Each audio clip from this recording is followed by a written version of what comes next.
It's that feeling, isn't it? That knot in your stomach that says you're already behind on everything. That bone-deep exhaustion that sleep just can't seem to touch. And that little voice of guilt whispering anytime you dare to rest that you're not being productive. We've been sold a story that this is our fault, that we're just bad at time management, that we lack discipline, that we just need to hustle harder. But what if that story is a lie? What if that burnout you're feeling isn't a personal failure? What if that feeling of being at war with the clock is actually a sign that you're perfectly healthy, a warning flare from your ancient biology, screaming that the system we're living in is fundamentally broken? Before we get into it, I want to open the circle. What's one unproductive thing you do that makes you feel human again? Drop your ritual in the comments below, because to win this war, you first have to understand how the battlefield was built. We need to go back to a time before the clock and witness the birth of a new god that put the entire world in a cage. For most of human history, time wasn't a thing you could waste. Life was guided by the sun, the seasons, and the task at hand. You worked until the job was done. Time was something you passed, not something you spent. But then, in the 14th century, a machine was born in Europe, the mechanical clock. And this machine didn't just tell time, it manufactured it. For the first time ever, time was chopped up into identical, predictable, mathematical units. An hour today was exactly the same as an hour tomorrow.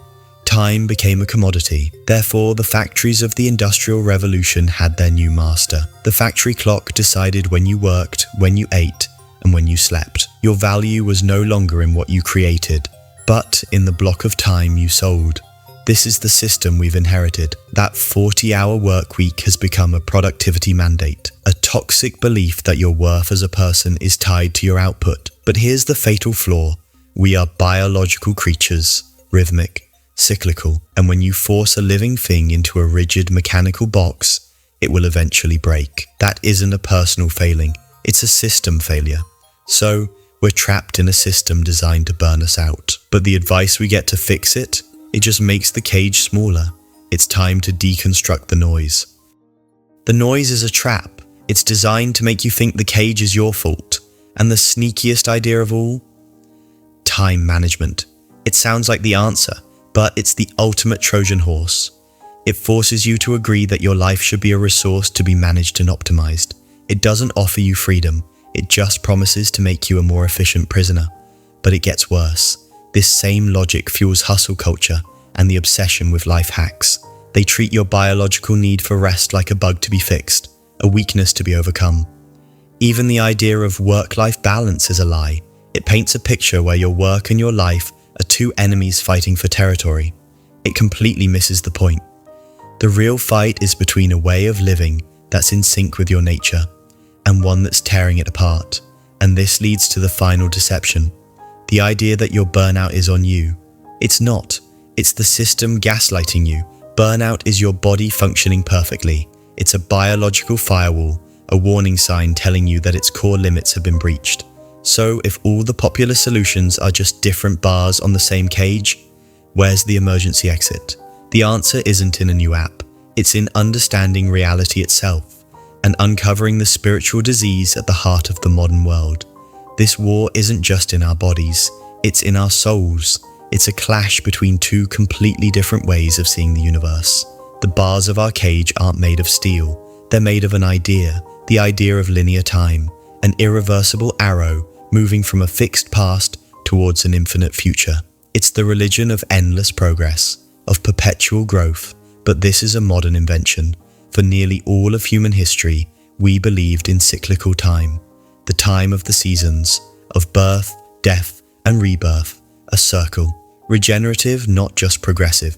This is the time your biology understands. The historian Mircea Eliade had names for these. He called the ticking of the clock, that depleting straight line, profane time. But he called the regenerative, meaningful circle, sacred time. And that is the aha moment. Our burnout, our anxiety, that feeling of meaninglessness. It's all one single illness, profane time sickness. It's the disease you get when you're cut off from the sacred regenerative cycles of life and trapped on the endless treadmill of the profane. So the unfiltered truth is this: This rebellion against the clock is a spiritual uprising.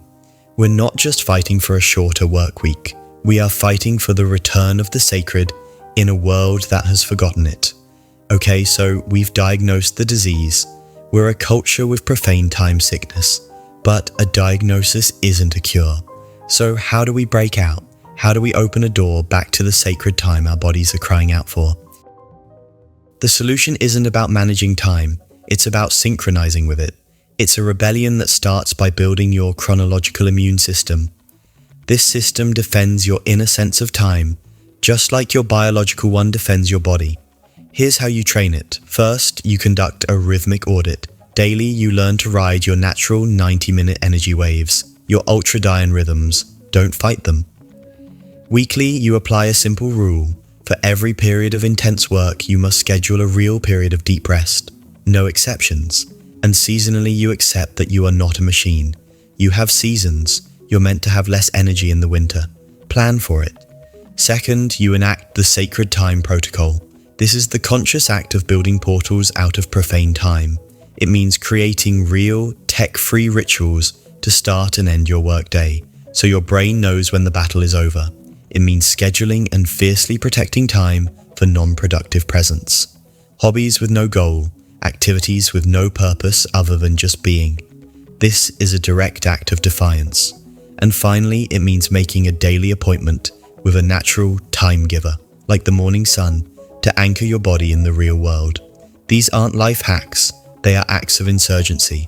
Each one is a small crack in the wall of the cage, and by practicing them, we begin to change our relationship with reality itself, which brings us to the final, unfiltered question. The first clock tower in a town square wasn't just a tool, it was a new sacred center. Its rhythm, cold, precise, and indifferent to you or the seasons, became the new heartbeat of society. By living our lives by the clock, we are taking part in a constant global ritual. Our daily obsession with schedules and productivity is a prayer to a mechanical god, and that is the rebellion.